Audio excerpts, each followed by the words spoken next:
Welcome to Between Views. I'm your host, Alec Koski. This podcast aims to cast light on inspirational people, identify them as potential mentors in your journey, and share their wisdom with the world. In this episode, we go live on Zoom to Hawaii for the second part of our conversation with the inspiring entrepreneur, Hawaiian history buff, and well-known face in the female surfing community, Keli Campbell. Now, you said that there's a lot of big thinkers and people are coming up with their own ideas often. I can kind of see this self-sufficiency of the Hawaiian people has found its way into your life, because I know you're a big advocate of Hawaiian culture, and you have kind of taken that self-sufficiency and run with it. And obviously, I imagine with the support of your community, you've been able to open your two businesses that you're working on, your two business ventures, Tom Bomb and Hawaiian Sunday.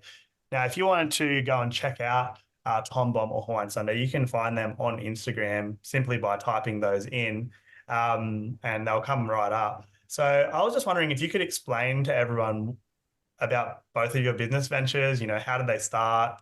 Why did you begin them? Where have they gone for you? Because this is a cool topic that I'm keen to explore with you a bit.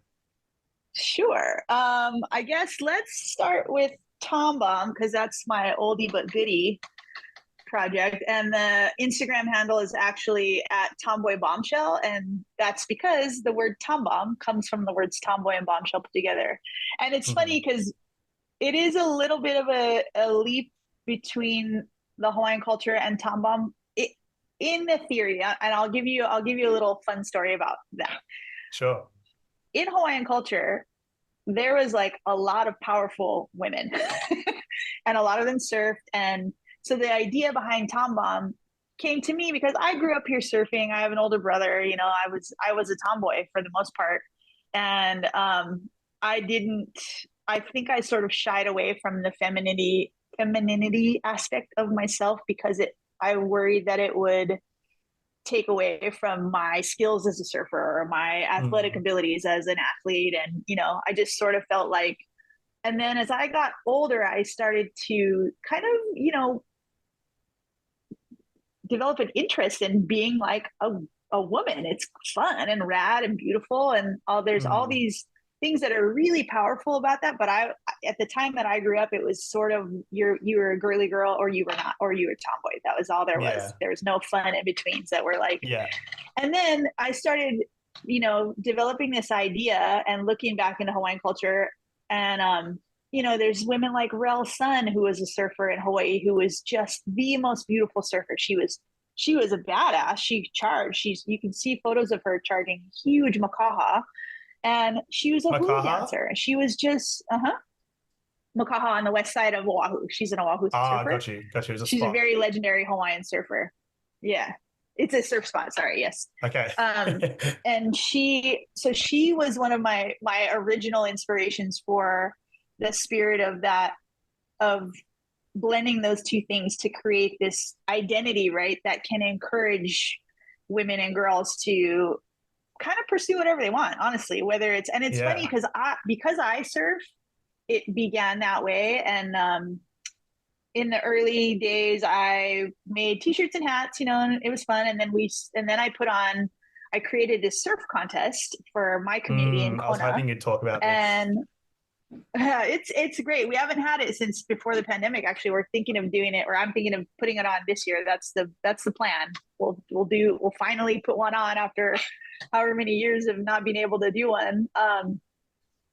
But the point was to encourage camaraderie and for the women to work together. Because in my experience as a surfer in the competitions I'd done when I was younger, I noticed like we women can sometimes, you know, not treat each other super nicely. Like there are moments when we can be a little bit catty and competitive.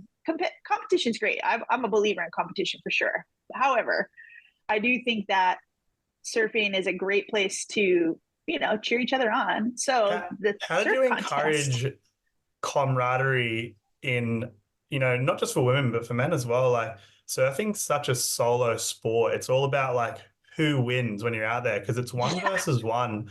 Like how were you able to cross the line between, you know, individual competitiveness and make it more of a a team sport, I guess, in a way.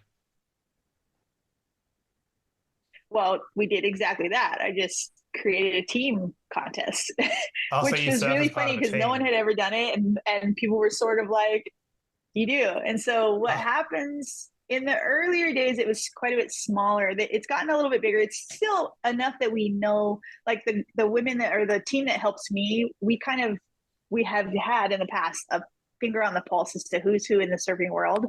And so the entrance, we have this number of people, and then we create teams of, I think now it's 7, and we select them at random. But if we know there's one that's a very top, that's way beyond the level, and there's a team's too stacked, we try our best, and that they know each other. We try our best to organize it in such a way that the teams are fair, and that they'll get to know women they wouldn't otherwise. Like, we've had a 75-year-old body surfing auntie, and we had a mom surf with her 2-year-old baby on a boogie board.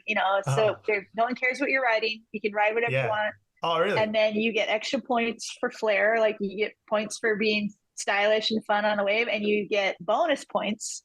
So the heats work in the way that you all surf together. You're all together Mm. in the one heat. Each of your waves is individually scored, so you do actually, you do surf as to the best of your ability. And then in the last 5 minutes, you can get bonus points for your team if you all catch the wave together. And then if you all catch the wave together and link hands, you get double those bonus I points. get it out. It's just A fun. And point it's for so, I mean, party it's like wave. over the top.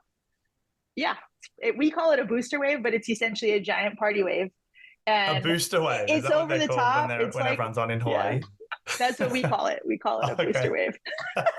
But in real Makes me go surfing, it's a faster. party wave. But I find we that call so it a booster wave. refreshing. So refreshing Go to ahead. hear that, because like it was only when I started body surfing, for example, that I realized that surfing isn't about how cool you look on the wave. It's about who has the most fun.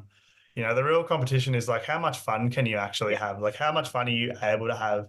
And you see the frowny faces of surfers these days who are just like infuriated because they themselves aren't getting the wave, or, someone was like doing something bad to them in the surf. It became such an individual and sad sport for a little bit. So it's really cool to hear that you're kind of bringing back in the camaraderie, the friendship, the laughs and the smiles, and encouraging it with point scores. The booster wave points is hilarious. It is pretty fun. It's pretty fun. And like I said, it's definitely over the top in that version, because you and I have actually talked about this before. In today's surfing culture, there is a little bit of a lack of organization that can be frustrating. And so I always say, this is my joke, I'm like, I love a party wave, but you kind of got to be invited to the party. And in the tom bomb contest, everybody's invited, right? So it's like super Yeah. fun, and you do your best, and because nobody likes disrespectful or unfriendly surfers, and that can happen too. And so there's this balance between just remembering that the way that it works to keep everyone safe in the water, also in a regular Mm. everyday surfing outing, is important too. Like, you can be cool and friendly and share waves, but you can also look if somebody's going, and you know Yeah, keep your wits about you. But yeah, that's the right. contest is fun, and Tom Bomb is funny because I have sort of just put it in the world because I thought it would be a way that I could positively impact, you know, somebody, hopefully. And I Mm. think that the coolest thing that I've ever heard about the entire Tom Bomb project in it, and I've been at it for many years now. It's funny because it's always been kind of a side hustle project that I work on from time to time. But when I talk to women and they're like, "Oh, I had this event to do that I was nervous about, or I wanted to go climb this big mountain, or I had this like big challenging thing, and so I put my Tom Bomb shirt on," and that makes them feel empowered to go do those things. I think Oh, that's really? very cool and rad. Yes. So, okay, because that was the next thing that I really wanted to talk about was, so obviously, female surfing is, I would say it's on the rise these days. Like, it's definitely coming far more into the spotlight.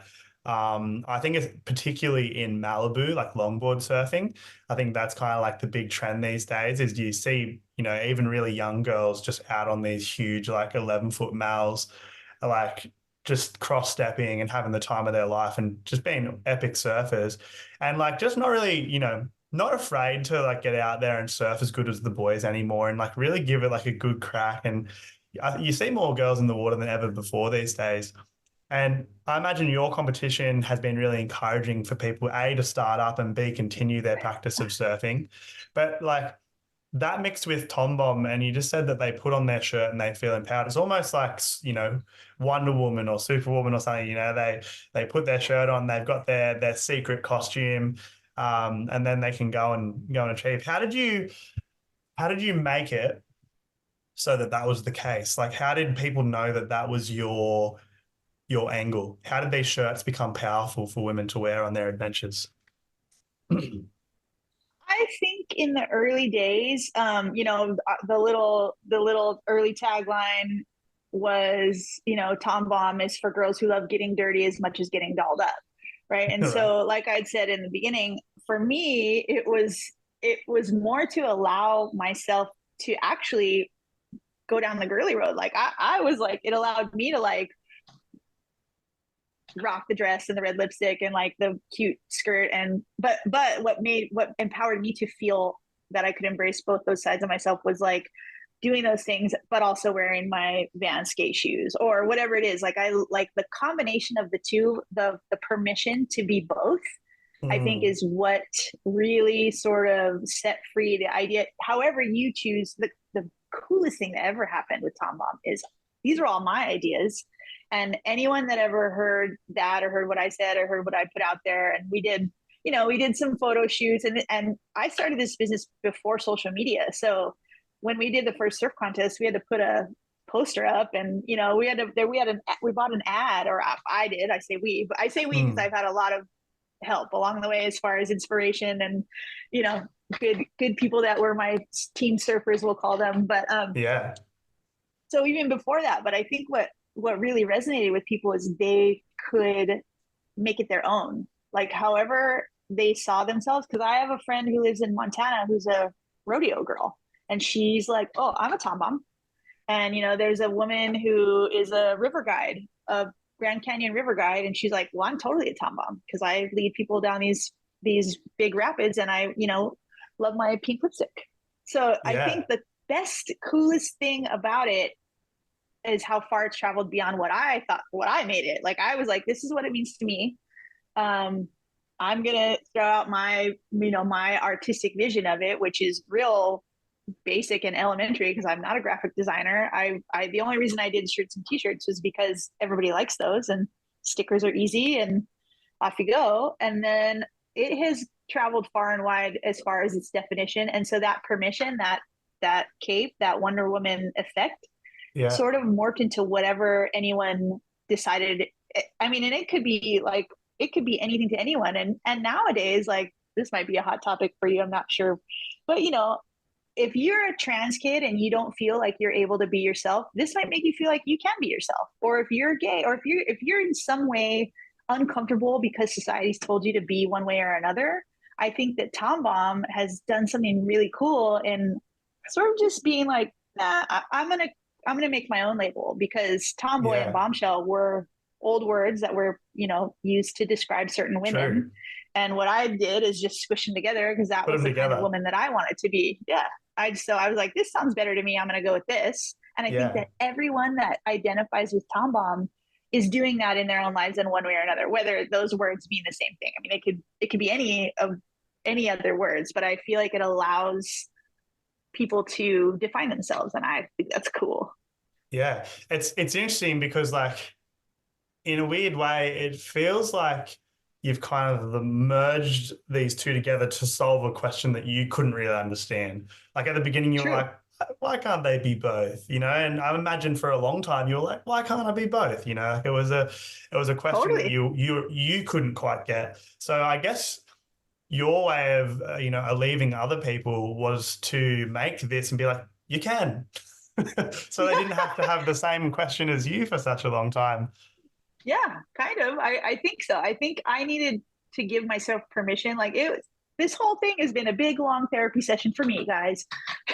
But Hopefully right? you'll feel empowered to be whoever you want to be regardless, which I think is awesome. Like, I think people that really step into themselves and shine, like if Yeah. I can in some way help that along, I'm down. That's what my like joy in life is. Yeah.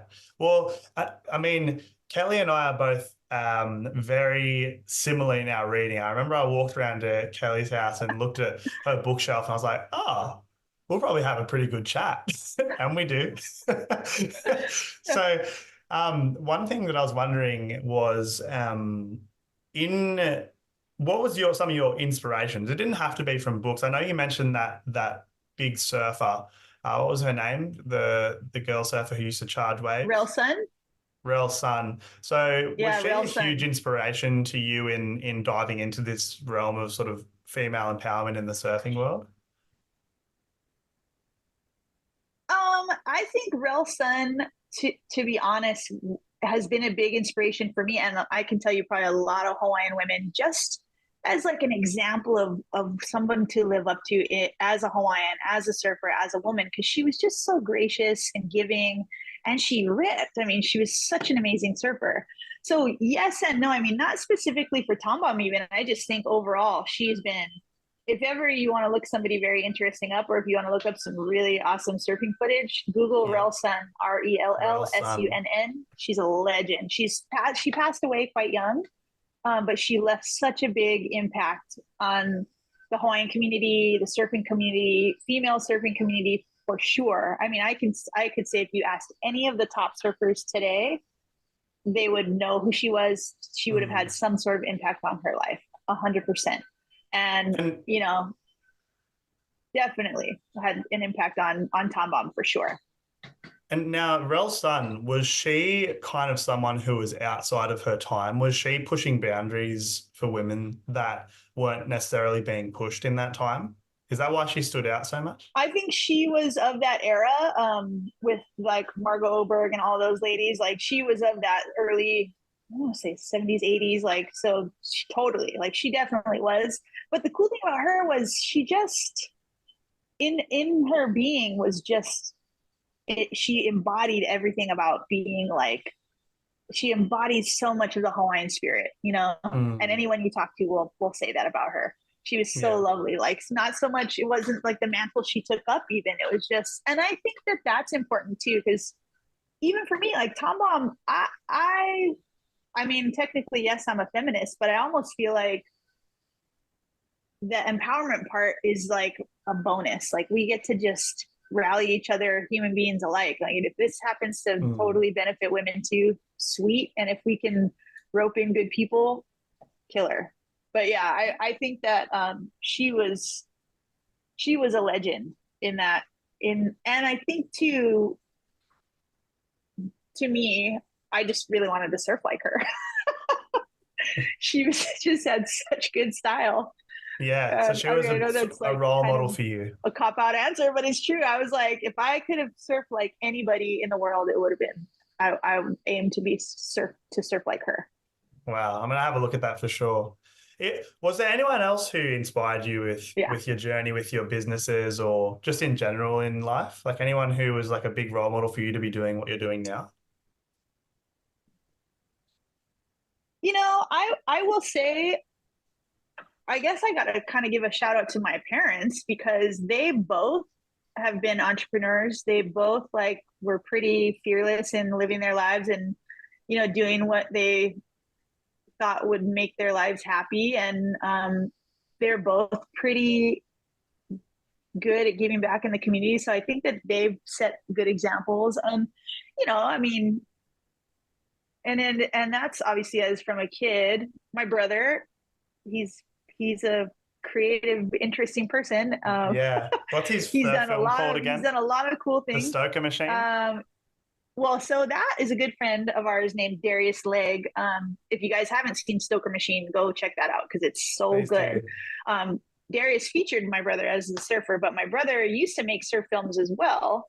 Um, he's just done a lot of creative things, and he's just lived his life sort of, you know, he's a seeker. He's well, he's a seeker of barrels. Let's be honest. He's a surfer. Yeah, He's he like a does. He surfer just through looks and through. proper surfer, just only Yeah, focused on the barrel. Like nothing else is 100%. as important as the And barrel. I gotta give it to him. And even and got like I said, I gotta give a shout out to Pete because in recent years, to have been able to do life. And Pete's my partner. And my With boss and somebody, friend. yeah, and friend, yeah. He's it's neat to be with somebody who is like a possibilitarian. To be with somebody who's sort of like, well, yeah, we can do that. Let's do that. So I Yeah. think just being surrounded by my tight knit people in that way has always encouraged me to explore whatever my curiosities are. Like this is what, not to, sorry, I'm going to throw in a segue for you, but No, like segue Hawaiian up. Sunday, which is this silly little project that I was like, Tom Bomb was sort of, I just wasn't feeling it. Like I just wasn't in the Tom Bomb spirit for a while. And I just felt totally stifled creatively. And I needed something because I need that. And I think everyone needs that in all honesty. Like I think if you are a creative person or if you are whatever it is that fuels you and you're missing it, it's kind of your duty to look for it and put it in the world because that's what keeps us all sort of inspired and enthusiastic and looking for solutions and innovating. And anyhow, so to be surrounded by people who would never be like, well, that's a dumb idea. You don't know how to draw, which is true. So I just jumped into this other fun thing to sort of stoke the creative juices. And it's been really fun. And not sorry, Alec, now this is a total meander, but it just reminded me that I also read a super fun book by Rick Rubin called The Creative Act. And that has been such a fun, gigantic permission slip to just make stuff and make shitty stuff. Like just make it. And yeah, it's great. That one. And actually Seth Godin wrote one called, I think it's called The Practice. I always think it's called Ship It because that's his tagline. It's called The Practice, I believe, Seth Godin. And it's essentially like, just make it and get it out there. And then you will continue to grow and learn and evolve, regardless of how good you think it is or how good anyone else thinks it is. with a guy, Miguel, he's doing a YouTube sort of adventure and journey in his life at the moment. He was the last guy I had on the show. And he was telling me about like, he spent so much time focusing on the final product that he forgot to enjoy the product he was currently working on. And he just lost so much motivation because of how much pressure he was putting on himself about how good it needed to be. But then he realized like, I can actually just put whatever out. It doesn't like it matters so much. Like what matters is that I'm creating right now. He had to remind himself. One thing that I instantly started thinking about when you were saying this was when you started to lose your motivation for a bit there with Tom Bomb, was it like, how did you deal with, I guess, the pressures surrounding that? Because you spend so much time putting energy into it, surrounding yourself with these people who believe in it and back in it. So it can be, for me, when I want to stop a creative project that's been building for a while, I feel like, what will people think when this just stops after I've been trying to do it so long? Like it's hard to pull yourself away. So how do you deal with that social pressure to keep going? Oh man, I love this question so much, Alec. You have no idea. It's because I have a few years on you, and this is what I'm going to tell you. It is daunting and it is frustrating and sad because I love Tom Bomb and I still love everything about when we were talking about it, empowering women, and that just lights me up. But I was getting bogged down, I think, by the production stuff and the t-shirts and the social media and I just was like not fired up at all. And it's true because there's so many people who've been invested, but the bottom line is, the coolest thing is like just setting it on a shelf doesn't mean that it has to be done. You are totally allowed to like do nothing with it. Or mind you, this was a different sort of situation where there was investors and there was money to be made. Mine is such that it's just on me. So I have the luxury of being totally in charge of what happens to Tom Bomb. Yes. The team involved is invested emotionally, but I'm not letting anyone down in those ways. If I were, this would be a different answer to the question. Yeah. So right. my answer to the question as it stands for me is that in the past few years, I started to recognize that the most important opinion that I need to be focused on is mine, especially Good. regarding what I am doing. And that is a really hard thing. It's an easy thing to say. It's a great thing to piece of advice to quip here and there. Oh, you're fine. Don't worry what other people think. Because we're told that Yeah. all the time. But Yeah. but Hard to truly, believe like not even so much, yeah, don't it's not even so much don't worry about what other people think. It's more so really have a hard look at what you think and make sure that you're cool with it, because that's really at the end of the day the only thing that really matters about anything that you're doing. Yeah. Projects, relationships, travels, all, hairstyle, clothing, surf Yeah. style, whatever it is. Like if you feel good in it, then you're good. And if Mm. somebody does not feel good in it, you don't need to worry about that. And Yeah. so I struggled with that because I know there's a lot of people that love Tom Mom, and I did have a conversation with some of my good girlfriends that had been with me from the get go, and I thought, I think I might be done with it because I want to open up the door for something else, and all of them were just like, no, No. and that It's I like, think is kind of like, when you go to cut your hair and they go, oh, but I like your hair long.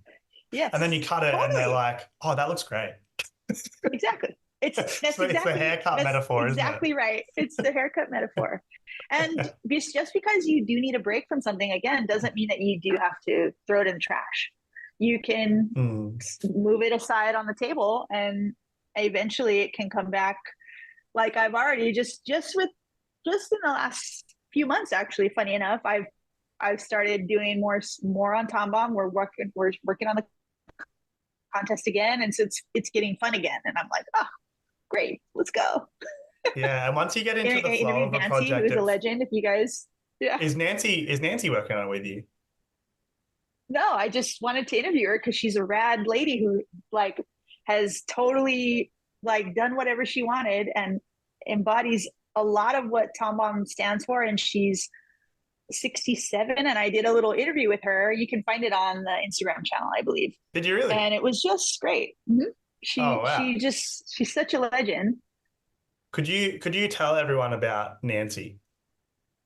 Sure, I would love to tell everybody about Nancy. So Nancy Boutet founded. Well, okay. Here's how I know Nancy. Yeah. Nancy is Pete's Maine, the state of Maine mom. He calls her. She's a Yeah. surfer, and she started surfing in her 30s, and she's now in her late 60s, and she's still charging. And she's riding a shortboard out there and getting waves and Loudest talking to voice in the water everybody and too. loudest voice in the water. She's so rad. But she founded something called Special Surfers, which is an event that happens in Maine, where she's from or where she lives. And they take kids on the autism spectrum or anywhere with special needs surfing in the summer. In the evenings, I think it's one evening a month. And they have something like 250 volunteers. It's like a massive operation. Like she's done such a wonderful thing for her community, and she before that had started a surf shop in that area. She's just kind of a trailblazer, and she was a radical beach volleyball player. She's hitchhiked across the country by herself as a young person. She just is such a neat, good-hearted, independent person, and she doesn't take any bullshit at all. I mean, I'm sure None. you've experienced that, or None. yeah, None. right. There is no So bullshit allowed around Nancy Boutet. That's for right. sure. So it's pretty fun to have gotten to sit down with her and hear what she said. And one of the things that she said, I might have to actually find the exact quote because it was so good, that I just loved. And I thought, this is something that I want women, but I want people to hear and allow themselves to like understand it. She said, you can delete anything out of your repertoire that has been foisted upon you by society and recreate yourself. And she has done that to, she just is who she is, chooses who she's going to be, and off she Yeah, goes. Moves 100%. giant And just rocks being all along around the her way. is inspirational. Like you just watch and you're like, man, wish I was like that. Well, Like you when I'm just 67, I hope I'm like that. yeah, yeah. Yeah, Tell you what. it's purely just doing your own thing. And oh, that's a massive topic as well. There's so many I things I know, admire right? about Nancy.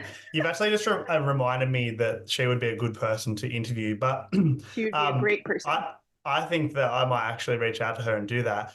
Most importantly today is we want to talk about your adventures and your things that you're working on, because that's what we're here for. Right. Back on track, So Alec. Let's go. no, we can segue and divert and whatever we need to do. It's totally fine. Um, let's talk about Hawaiian Sunday. What is Hawaiian Oh, okay. Sunday? Let's do that. It was your escape from well, not escape from Tom Bomb, but it was your next creative project. It was the thing that you felt like you needed when Tom Bomb kind of lost a little steam for a moment for you. How did it help you to, I guess, alleviate that situation? And I don't know, what does it mean to you? What is Hawaiian Sunday? Okay. I will do my best to make this as short as I can, which is not my strength. Um, Basically, like I said, I was just sort of stuck and I wanted to learn to use this program called Procreate, which is a drawing program on the iPad. And I also, because Tom Bomb I'd been so frustrated with the business end of things, but I always enjoy that idea of like, company of brand spirit and marketing and the artistry behind all that stuff. I think it's fun and I think it's really cool to define those things. And I think because I come from like a writing background too, like I like the stories behind everything. I like the stories that get conveyed through these images and these, products if they're there. And so Hawaiian Sunday came about because of two things, I think, because of the drawing thing and because I was sort of searching for a different vibe for myself because I had been like Tom Bomb is a little bit hard hitting and a little bit what's the word I'm looking for, abrasive and sort of in your face and a little bit like and I was I just wanted to embrace that other side of myself, which is the Hawaiian side, which is the cruisy easy, the fact that we live in this place where you can walk outside and hop in the ocean at any time. I love everything about that. And so what I set out to do with Hawaiian Sunday was create a feeling for myself and sort of lose myself in the building. And then I was just for the fun of it, because I can't help it because I'm overproductive. I was like, there's all these tools out there. Here's how you're going to make a business with no money and no skills. Let's try that for a fun challenge. So that was the challenge I posed to myself. And I wanted to launch it on my birthday, which is in May. And so I started it. I started tinkering around with it maybe in February or March. So I had a couple months and I was like, all right, how are we going to do this? So I made a list of words that made me feel good. And in that headspace, in that energy that I was looking for.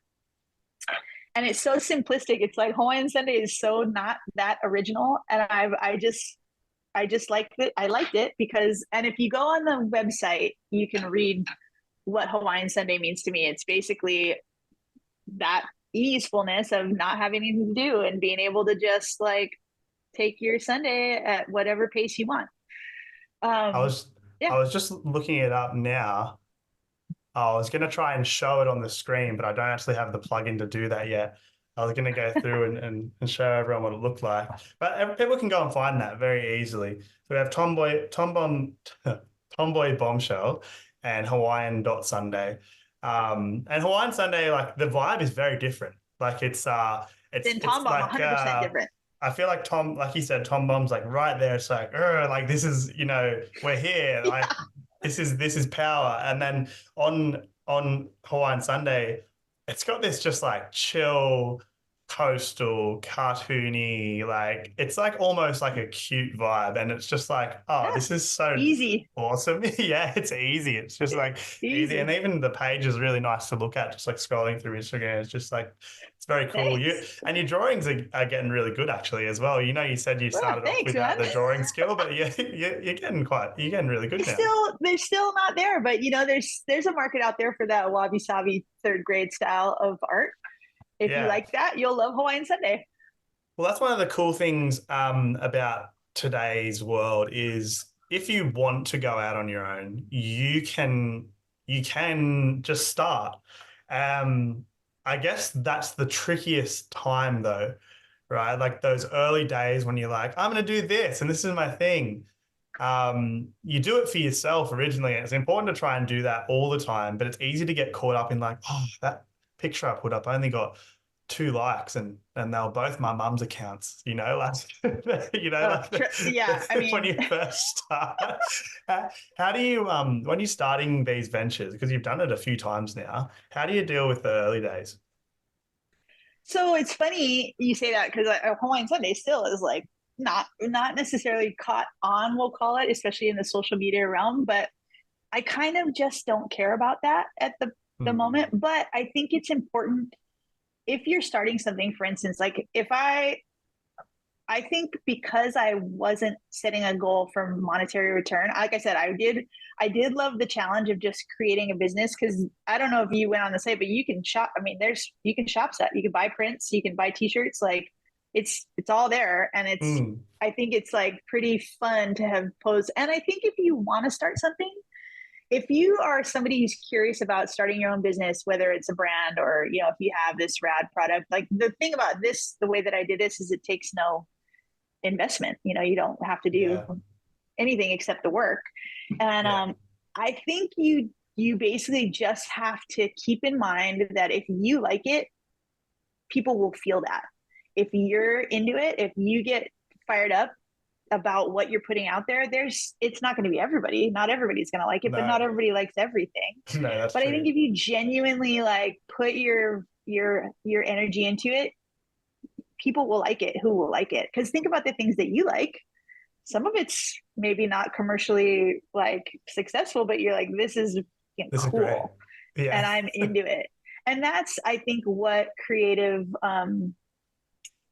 projects are about. And also, again, this is something like there's so many resources for learning about.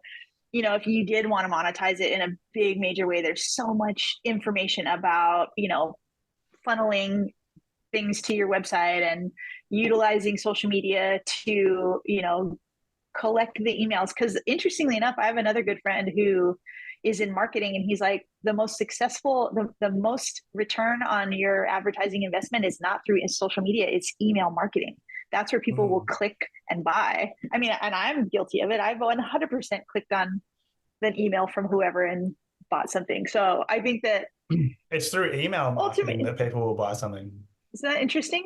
Yeah, Really? I mean, So that kind of and explains all of nowadays, the 15% off for subscribing kind of deals, that kind of vibe. exactly. I mean, and this is like, again, you need another expert on this. I just like the ideas, but Gotcha. there are many opportunities, and I think too, like back to doing something on yourself. Like you can see from what I've done, they are in no way related, really. Hawaiian Sunday and Tom Bomb are just two things that interested me, and I felt like it would be fun to pursue. And somehow, again, back to that idea of positively impacting the world in one way or another. Mm. Like I think even Hawaiian Sunday, like I think if that one, if you can find, if it can make you feel easy and relax and give you pause to notice the beautiful, sunshine or flowers outside, that's amazing. That's so good. Right.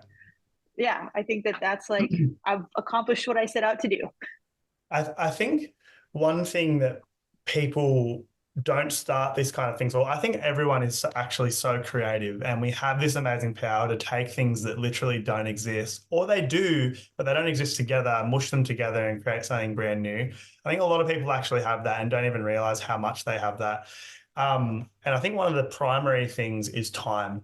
I think that when people they don't have enough time for them to even think that they could do this for starters. So how did you carve out time for these creative spaces? Oh man, well, I have another business that allows me a lot of time, which is good. That does create more income, which is probably why I've never had to actively pursue income from these other two, but I Gotcha. will at some point. Anyhow, but in saying that, I think I will be forthright in telling you that I'm not super disciplined about it.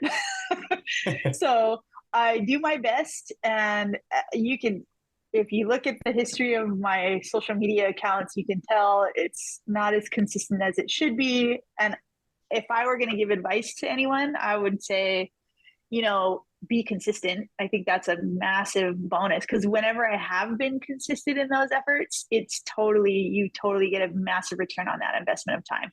Yeah. And then How consistent do you need to be? I don't think it's in social media specifically, or in working on your project. Either. To be honest, I think the social media thing is not as important as it used to be, because I don't think it's utilized as much as it was. I think the consistency needs to come in the attention you put on your project or business. Now that can be making connections. It can be the email marketing, which is also pretty cool. And even like for myself, for instance, that interview I did with Nancy, just actually seeking out things that will infuse your company or project with life and energy. I think that consistency is the most important. So that may look like social media campaigns. That may look like a YouTube interview with somebody rad. That may look like exactly what you're doing. You've been super consistent with putting energy into your podcast, and I'm like way envious of it. So good on you. I'm gonna model myself after you, Alex. Thank you for listening to part 2 of our interview with Keli. If you enjoyed what you heard, please jump over and give Tomboy Bombshell or Hawaiian.Sunday a follow. Also remember, the best way you can support this podcast is by liking and following Between Views on Instagram, YouTube, Spotify and Apple Podcasts. Also, if you know someone inspirational who deserves to be interviewed, please send us an email at betweenviewsbv@gmail.com or give us a message on Instagram. Thanks again, and see you soon. Between Views.